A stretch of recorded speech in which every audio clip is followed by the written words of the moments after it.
नमस्कार, स्वागत है आपका हिमाचल न्यूज 24/7 में। मैं पुनीता। केंद्रीय वित्त राज्य मंत्री अनुराग ठाकुर ने कहा कि कांग्रेस वर्ष 2022 के एजेंडे को लेकर किसान विधेयक पर भ्रम फैला रही है।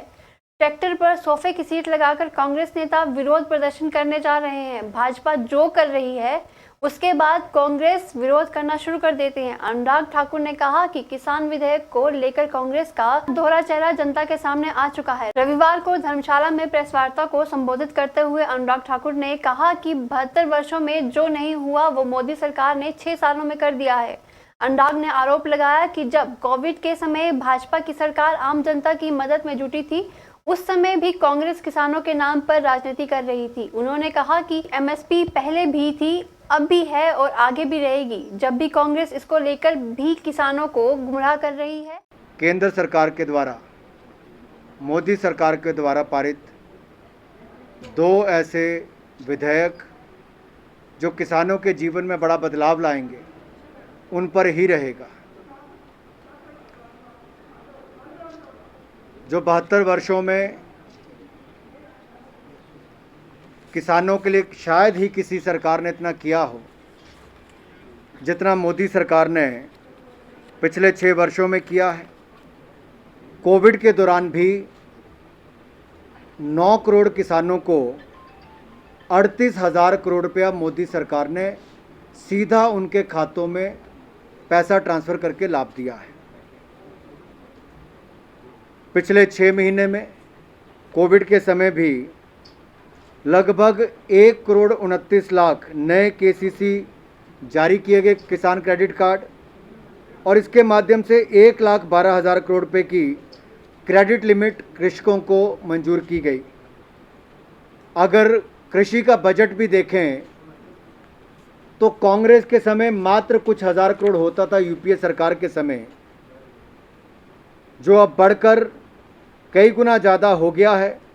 2020-21 का कृषि बजट रिकॉर्ड 1,34,000 करोड़ रुपया है। ये आज तक का सबसे बड़ा बजट कृषि के क्षेत्र में है। और ये कोविड के टाइम की मैं बात कर रहा हूँ। कांग्रेस उस समय किसानों के नाम पर राजनीति कर रही थी। हम किसानों को स्वायत्तता, आज़ादी और स्वतंत्र करने का काम कर रहे थे।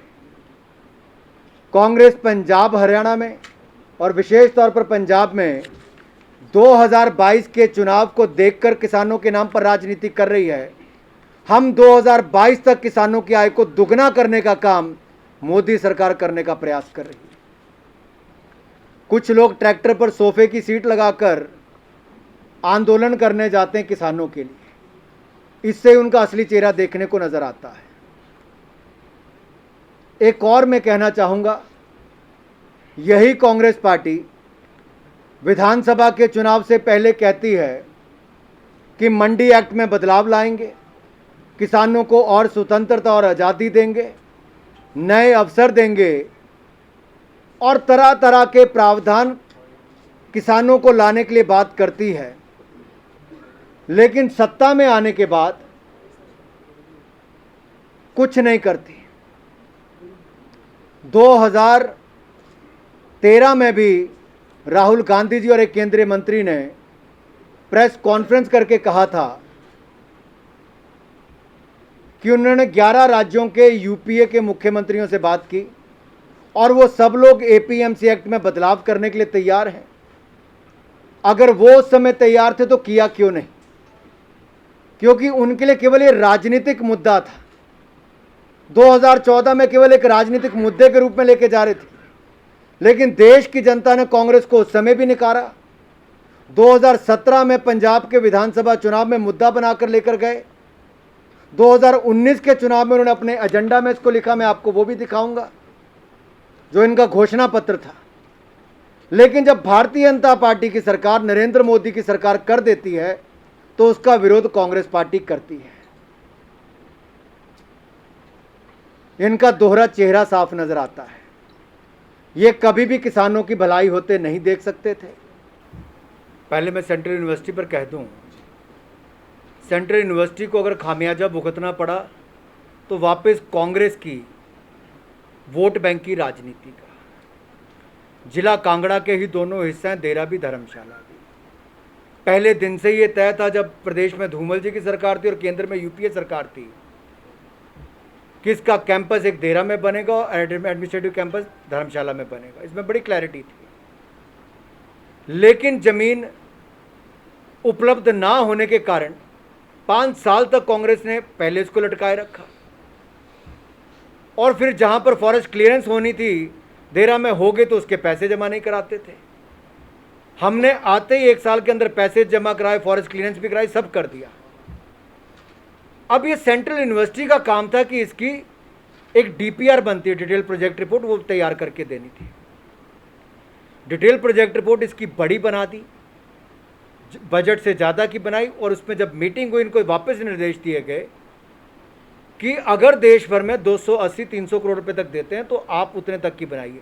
मैंने हस्तक्षेप करके कहा कि इसको 500 करोड़ तक कम से कम करिए। मेरे अनुरोध पर पिछली जब मीटिंग हुई तो सेंट्रल यूनिवर्सिटी ने वहाँ पर गुजरात और इसके लिए कहा कि अपनी डीपीआर में अमेंडमेंट करके वापस लाइए और अब इन्होंने शायद वापस अपनी डीपीआर सबमिट की है।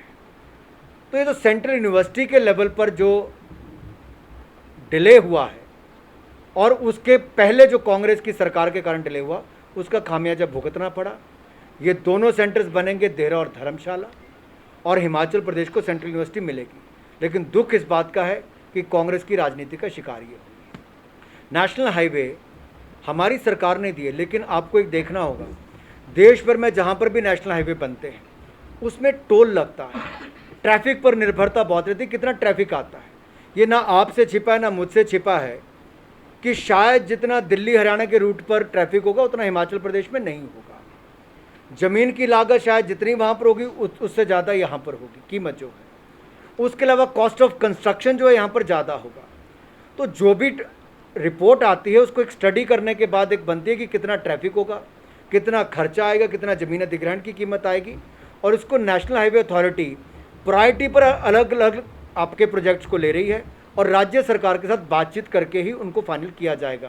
पहले चरण में कौन आएंगे, उससे अगले में कौन आएंगे, ये राज्य सरकार के ऊपर निर्भर करेगा। हिमाचल को कम से कम 3 बड़े एयरपोर्ट चाहिए।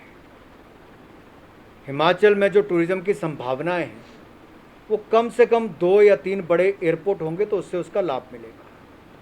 और उनमें से सबसे ज़्यादा पहले किसी के विस्तारीकरण की पॉसिबिलिटीज़ हैं, संभावनाएं हैं, तो धर्मशाला की है, क्योंकि हमने प्रयास करके यहाँ पर 1 नहीं 4-4 फ्लाइट तक इसको पहुँचाया। और मुझे लगता है इसमें क्षेत्र के लोगों का भी लाभ होगा। जब एयर स्ट्रिप बड़ी होगी, टिकट कॉस्ट सस्ती होगी, टूरिज्म को बढ़ावा मिलेगा, व्यापार को बढ़ावा मिलेगा। सभी राजनीतिक दलों को एकजुट होकर इस पर आना चाहिए। ना केवल जिला कांगड़ा का विकास, पूरे हिमाचल प्रदेश का विकास इस पर निर्भर करता है। हिमाचल न्यूज़ 24/7 के लिए धर्मशाला से विपिन शर्मा की रिपोर्ट।